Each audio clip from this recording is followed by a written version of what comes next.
As the title suggests, there's one thing that drives me mad with this car. Can you guess what it is, Sam? It's the colour match of the calipers. No, it's not. We'll have a chat about that later. There's a very good point to this story that we're about to film. What's inside this box? Do you know what this is, Sam? Can you guess? What's in this magical behind door number 1 box? I'm lost. Time's gone. Time's gone. We're out.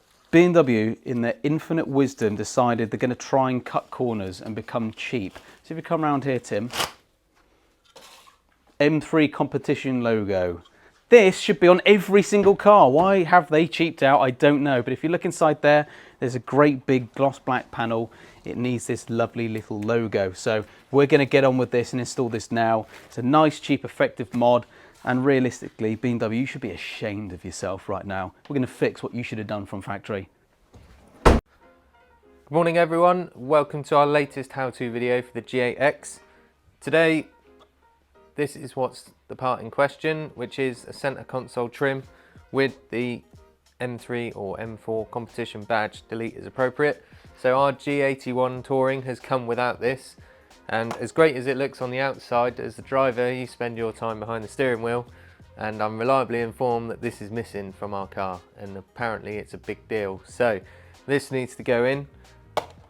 That's the aim of the game.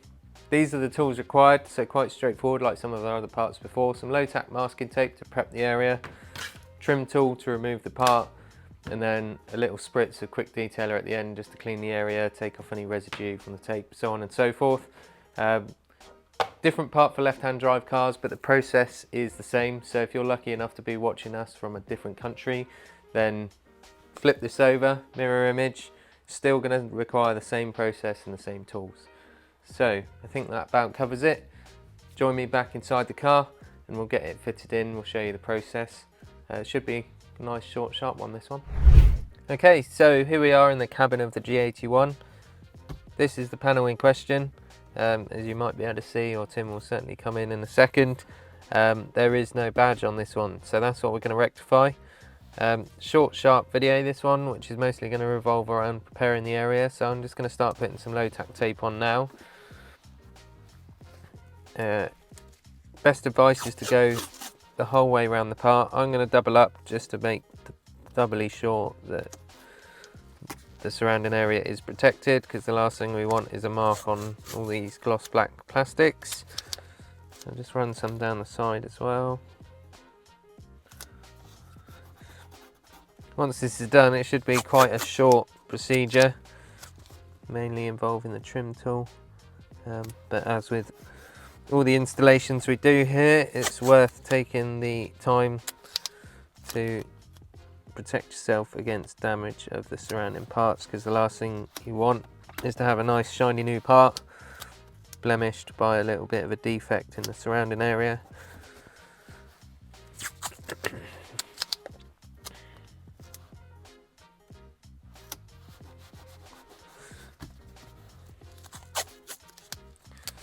Just do a little bit there on the park brake switch.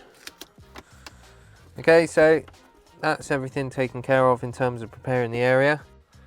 Okay, so having practiced this a couple of times now, I can tell you you're best off having a couple of trim tools available to you. So starting at the rearmost edge, if you have the center armrest lid open, that gives you a bit more room. So hopefully slip down the back of the part. It says, bending his tool some more.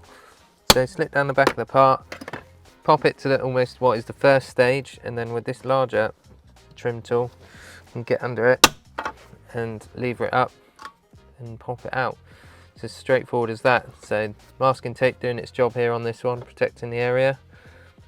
Installation of the new part is as straightforward as lining it up and pushing it in, and then all that remains is to remove the evidence of ever having been there, which is remove the masking tape and a quick wipe over, maybe with a bit of rapid detailer if you've left some fingerprints behind, or some tape residue, if I can indeed get the tape off.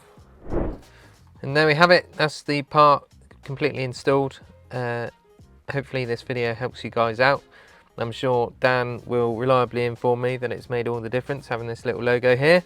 It does look quite nice. So yeah, there we go. Any questions, queries, hints or tips for us, in fact, drop a comment below. Otherwise, all there is to ask you guys to like, subscribe and share as always. Greatly appreciated, and we'll catch you on the next how-to.